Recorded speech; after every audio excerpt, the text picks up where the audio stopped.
see it different. In my blindness, even when I'm not looking for Him, every step I take, He's guiding those steps. You're the God of all my days, not because I make you the God of all my days. You see the difference? See how subtle we can bring ourselves into that? Because the one line that kind of throws me a little and I don't fully agree with is I give you all my praise. And I've told you time and time again, and I'll say it time and time again, you know you don't. Because how often do you do other things and you don't give God all your praise because you don't feel like it? Right, but can I say something? Absolutely. When we're actually worshiping though, like in that song, at that moment, I'm giving all my praise. And so that's the way I look at it, not like a daily life, like I'm promising to give you all my praise so I can't sing this. No. At that moment in that song, when I'm worshiping Him, I'm giving Him everything I have, all my praise in that song at that moment. And that to me is what it means. So, Right. sorry. Yeah, I mean, the song talks about every day. That's the only reason I'm saying it, because it's like, and it's such a human thing. And I can tell you that you're better than I am, though, because even in the moment when I'm sorry, I don't. My mind's other places. And I'm not picking on you. I'm just saying, you guys, if it is for you that way, great. It is not for me. It is not. God has done. Somebody else their praise, right? What's that again? Well, you're not giving Satan the praise. You're not giving somebody else the praise. When I do some of the things I do, and think some of the ways I think, I'm giving Satan the praise. But in that moment, she's talking Well, I'm just saying that. when you're singing. Right. And when we're singing, yes, we're giving, and it's great. But I'm just telling you that I know, even in that moment, in this world, there will never be a moment that I'm just fully, it's like, yeah, I'm better than what I normally am. I'm not, and again, take it where you will, because you can be in a different spot. I'm just trying to tell you, realistically speaking, we as humans will connect and go, and again, you get that voice, but Jesus means everything. And it's like, no, He doesn't. Even at any given moment, no, He doesn't. You want Him to. And He means a great deal to you at many moments. And we do see the reality of who He is. I think I could say without question. I see who Jesus is, and I see what a need I have for Him. That's But why we even- need His grace. What's that? That's why we need His grace constantly. That constantly. Because I I screw up constantly, and without His grace, I'm worthless. Right. I need Him. Right. Even in my best moments. Yeah. Even in my best moments, I guess is what I'm saying. And like when it says, I give you all my praise, I want to give you all my praise. But what we can say, and this is, we come back to what Tullian said. I can't say I give Him all my praise, but I can say He gave all of Himself so that God sees me in the light of His praise. You know what I mean? It's so different. It's like grace, what it is God's riches at Christ's expense. Right. You look at the words, that's... Right. When we get to heaven, let's put it this way. When we get to heaven, you're probably going to look back and go, holy crap. I wasn't even close. Now I get it. Because it says when we see Him, we will be like Him. When we see Him, we will be like Him. And we will look back. And that's why so many people are like, well, how about the people we loved and they didn't make it? Somehow in heaven it'll make sense. How could that possibly be that someone we love so much that didn't make it, and we're in heaven, and for eternity we're going to be okay with that? Because it's going to be so different when we get to heaven. We're going to see things in such a different light from what we do now. But right now what we want to do is, Lord, give me the ability to be as close as I can. Give me the understanding through your grace, because every step I take every day is a day that, what's the name of the song? God of all my days. God of all my days. He is the God of all my days, but all my days are not about Him if it's up to me. All His days are about me every day, every minute. Never, ever a wandering thought away from what is best for me. My thoughts? Listen, you guys know. You hear me talk all the time. I'm all over the place. And that's the difference. That's what grace opens our eyes to when we see it for what it is. Because until we start to see ourselves what we truly are, grace seems pretty big. It's like, wow, look at that. What we don't realize is this world couldn't hold the elements of grace if we truly understood it. That's the difference. I was talking the other week about, and by the way, next week we're not meeting here, remember? So next week there is no church here, but you be the church out there, all right? I was talking the other week about moms, and I went through several biblical moms, and I started to talk about Mary, the mother of Jesus, at the end. And as I finished, I realized that I feel like I missed a part of that, a big part of it. Because I started to talk about Mary and say, what did she understand about Jesus as she was going along through life? What did she have to do? What was her faith truly all about? And if you think about it, you know, when I talk about moms in the faith, the moms of the Bible, really, where did they get that faith from?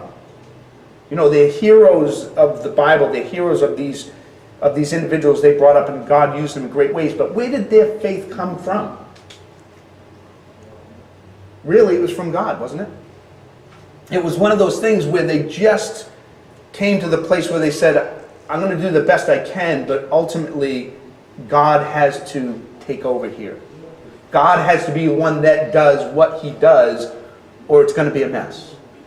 And so as I looked at Mary and talked about her, one of the things I said was, what did she do when Jesus was growing up? What did she understand? How did she deal with having the God of all the universe as her son?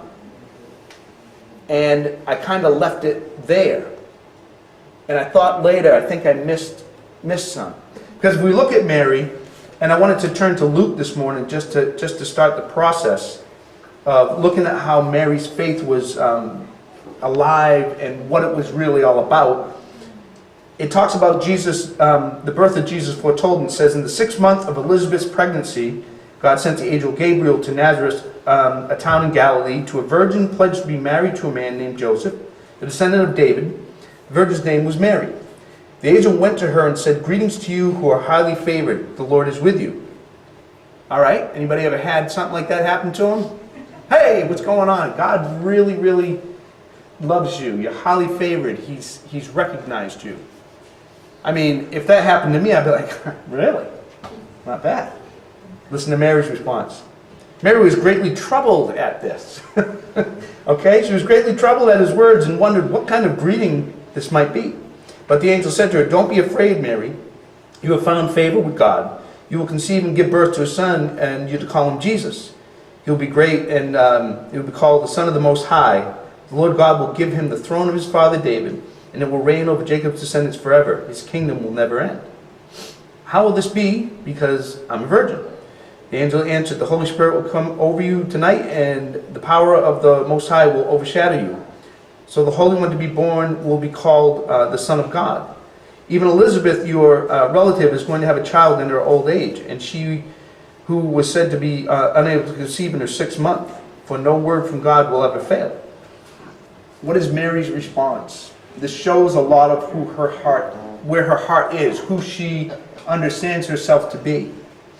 I am the Lord's servant, Mary answered. May your word to me be fulfilled. Then the angel left her. I am the Lord's servant. Not like, wow, what would our response be? And so here she is getting this word that she is going to have the Son of the Most High God, who is going to save the world. And this is all coming in very quickly. And she says, let it be to me as you have said. Very humble. She goes and visits Elizabeth. And I never realized before I was reading this, things always kind of hit you in a new way. Elizabeth was in her 6th month, right? And Mary stayed for another 3 months, it says.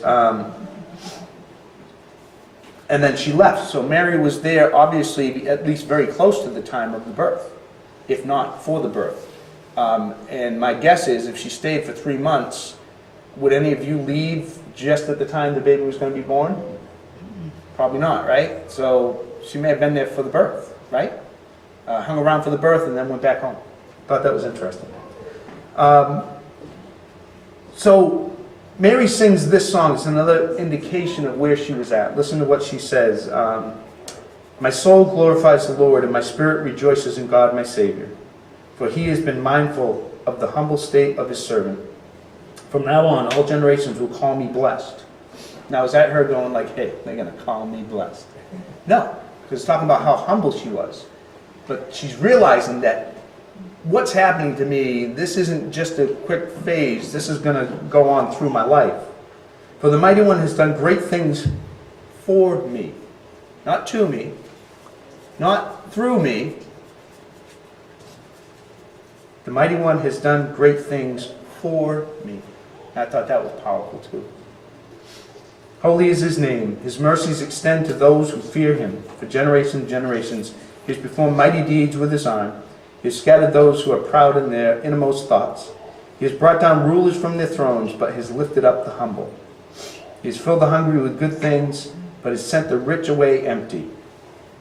He has helped his servant Israel, remembering to be merciful to Abraham and his descendants forever, just as he promised our descendants. So Mary stayed with Elizabeth for about 3 months and then returned home. That's the part I read, and I'm like, oh, she probably stuck around and saw the baby born. But you hear what she's saying even within that song. That she is, the humble servant that she didn't deserve, that God has done great things to her.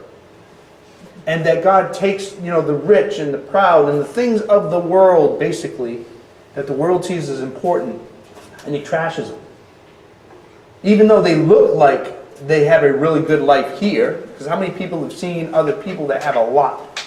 They're not godly people, they don't trust God, they don't know God. And you see them, and it's like, geez, their life seems pretty easy. And sometimes we look at our lives and we struggle. Been there? And you're like, why, God? Why? And if we look back, God basically was saying in so many different instances that we've seen in His Word, He's like, they're getting all that they're getting here and now. And they're not getting any more.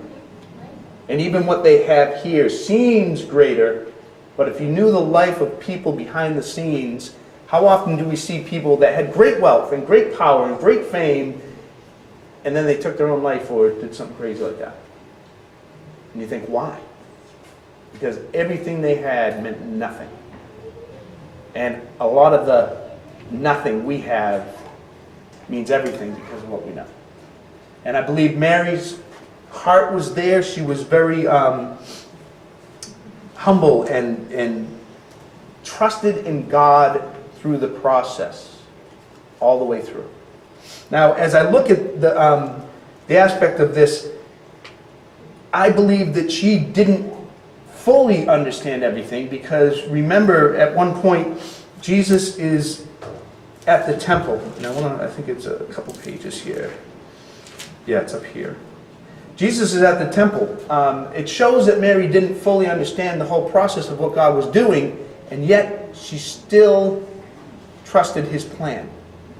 So every year Jesus' parents went to Jerusalem to the festival of Passover. When he was 12 years old, they went up to the festival according to the custom. After the festival was over, while his parents were returning from home, the boy Jesus stayed behind in Jerusalem, but they were unaware of it. That sounds like me as a kid. Okay, I used to kind of wander off, do my own thing, play at the railroad tracks, right? Yeah. That was a fun place to play as a little boy. Yeah. And then some car picked you up and brought you up to the house and said, hey, your kid was on the tracks playing. Jumping out the back window in second grade and walking home. I didn't want to be there that day. Yeah, they didn't find me till I was pretty much all the way home, right? From Assawamsa all the way to Pecoy, almost into Middleborough. Second grade. So, people do this. Jesus did it, though, for a good reason. Mine was a little less.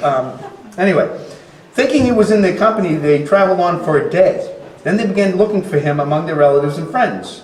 Now, this sounds a lot like Mom. Right? Eventually you look for me. I was gone for a while, obviously. And then it's like, hey, where is he, by the way? So Here these guys, they go for a couple days, they're like, hey, where's Jesus? I don't know. Isn't he with, Uncle what's his face? I don't know. So finally they look for him. When they did not find him, they went back to Jerusalem to look for him. After 3 days, they found him in the temple court, sitting among the teachers, listening to them and asking them questions. Everyone who heard him was amazed at his understanding and his answers. When his parents saw him, they were astonished. His mother said to him, "Son, why have you treated us like this? Your father and I have been anxiously searching for you." "Why were you searching for me?" he asked. "Didn't you know I had to be in my father's house?" She didn't understand the full sense of what he was. And here he was, 12 years old. And he's like, I had things to do. I have a ministry, I have a mission, I have this stuff to do. And she's looking for him, and when he answers, gives that answer, but they did not understand what he was saying to them. She didn't get it. Neither one of them got it. What do you mean you had things to do? What do you mean you had to be in your father's temple? Well, you knew that Jesus was born of God and that he was going to do these great things, but you see, we all do the same thing, don't we? When you live life, doesn't life kind of jump in and take over the bigger picture? And doesn't life kind of get in the way and you go, what are you talking about? We have places to be. And Jesus is like, you may have places to be, but I had a place to be as well. You're not getting it. So Joseph and Mary didn't fully understand. All right? And that makes the part that I feel like I missed all the more important. There's only one little passage in all the Bible that talks about this. Near the cross of Jesus stood his mother's sister, Mary the wife of Clopas, and Mary Magdalene. When Jesus saw his mother there, and the disciple who he loved standing nearby, he said to her, "Woman, here is your son." And to the disciple, "Here is your mother." From that time on, his disciple took her into his home. That's the only passage that talks about the whole time. That Mary was standing at the cross and looking at Jesus as he died. And to me, this is the part that I feel like I missed the other week. Because I talked about her faith as he was growing up. I talked about her faith as even she didn't understand, and here he wasn't about it. I talked about the one that I talked about weeks, last Mother's Day I think it was, that cracks me up to this day. That when Mary came to Jesus and said, "Hey Jesus, we need some wine for the feast, for the wedding feast." And Jesus is like, "Woman, what does this have to do with me? It's not my time yet." And she looks at the disciples and says, "Hey, listen, whatever he needs to do, help him out." And she leaves. So it was awesome because Jesus was like, no, I'm not supposed to do that yet. And she was like, "Just get it done." And off she went. And it killed me because it was just like, this is such a mom time to go like, listen, don't, right? Just do it. And Jesus did it. And not only did he make the wine, but he made the choice wine. Because when they tasted it, they go, hey, usually you take out the best wine at first and you leave the other stuff for later. Why did you save the best for last? Well, because Jesus made it. And he made some really good wine. So, great that Mary, would sit there and look and do her own thing even still. Here at the cross, she's standing, and the one little glimpse we have is that she's at the cross watching him die. And what does she do? What does her faith pull her to do? What would you do if you had to watch your son die on a cross at the hands of people for no reason, for nothing that he did? What would you do? Would you even go? I don't know if I would have gone. Like to stand there and watch it happen. And yet she stood near him. Where was she in the whole time that it took place? Was she there at the beginning? Did she watch him walk the road? Did she walk by him the whole time? I don't know. But the fact that she stood and was held by the disciple and just watched and was there for him to talk to her. What was her faith calling her to do at that point? What did her faith call her to do afterwards? Because it doesn't talk about her understanding him rising from the dead after this point, does it? Does it talk about her understanding? Does it talk about where what she did? How did she know? What did she hear about? Not that I know of. And so what was her faith that whole time along? Well, I believe from what we can see, from what we understand, obviously she knew that truth, and in hindsight, she was watching this take place as someone that said, my God has a plan. I don't know what it is. I don't think she knew he was going to rise from the dead, just like this. I don't think she knew that. But I think when he did, I think she went, he did it. He really did it. He finally accomplished this. And then as she continued to talk with others, what did that do? Just bolstered that faith. So that's the part that I felt I missed the other week, because I felt it was so powerful. God was kind of just throwing it in my life and in my heart. Like her living with him and bringing him up, there was faith there, but boy, it wasn't nearly as much as her in the end. The faith it took to look and hear these things. And it said, when he says, here is your son, and to the disciple, here is your mother, it says, from that time on, the disciple took her into his home. That was it. She lived with him and she trusted, and she said, this is what my son wanted. The powerful element of thinking about her standing there just hit my heart so much. And I think to the times that we talk about, you know, what is God doing with us and some of the tough things we've had to stand against. And I don't think hardly any of them come close to this. I mean, in our own way, do they? They certainly feel this big. And the question then becomes this. What do we trust in at those times? And I thought that was the big picture that kind of God was talking to me. What do you trust in at those tough times? What is your plan? And what does it include?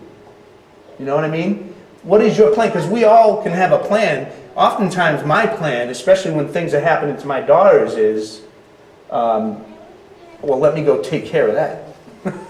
You know what I mean? That's my plan. And I know it's not God's plan.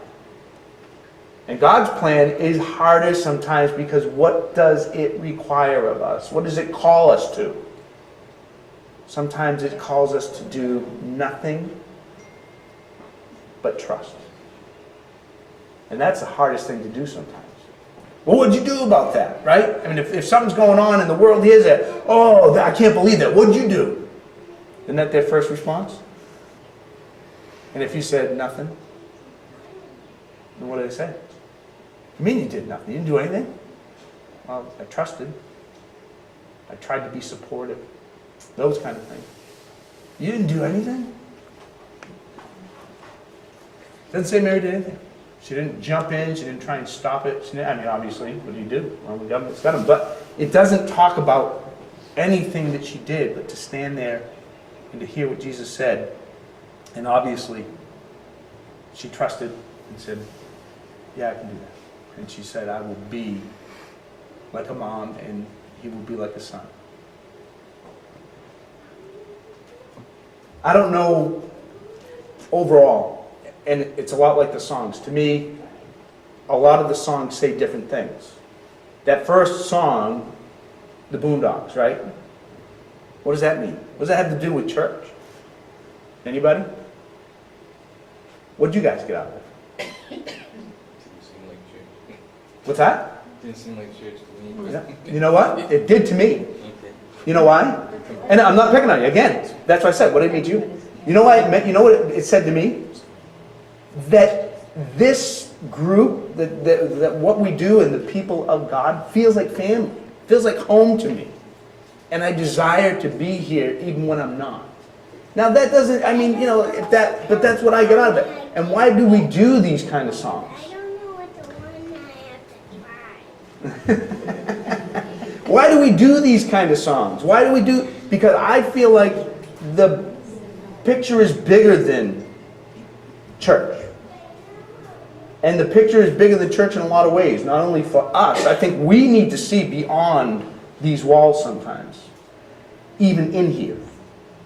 know what I mean? 'Cause sometimes we come in here and it's like, all right, holy huddle, just about us. It's like, it's not. It's still much bigger. Grace is so much bigger. But at the same time, for those that might come in and get a sense of, hey, what are we doing? What is this all about?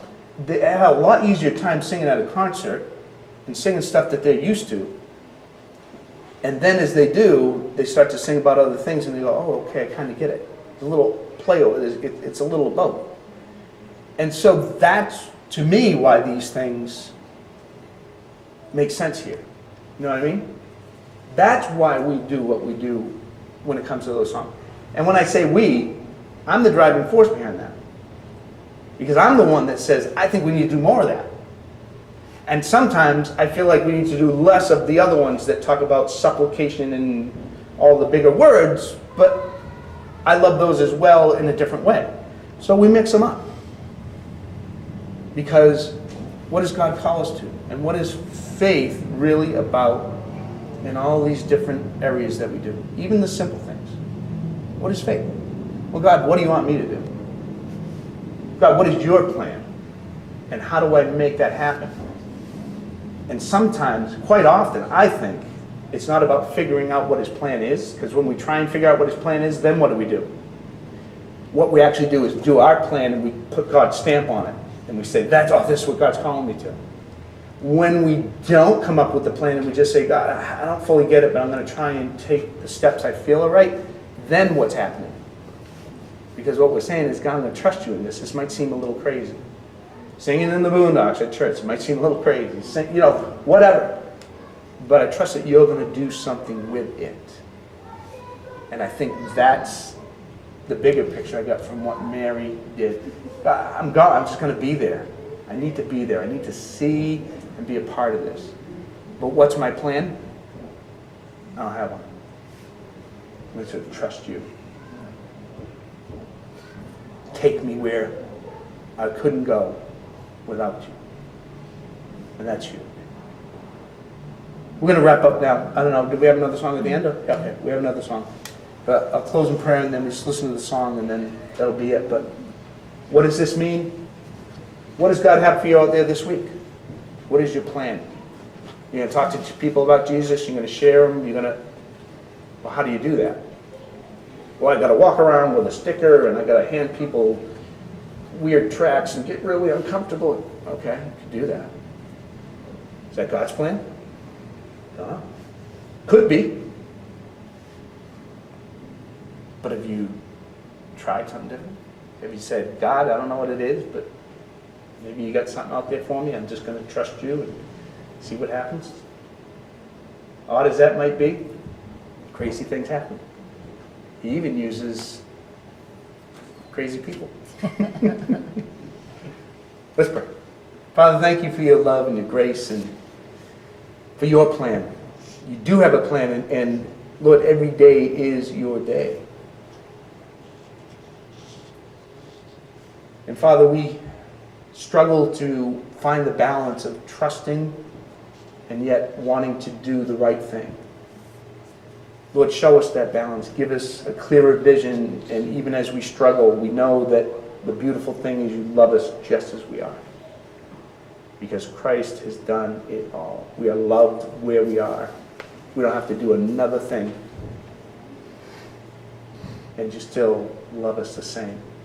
But Father, we get to do something exciting, is to be a part of your plan, your life. And Father, that's all we ask.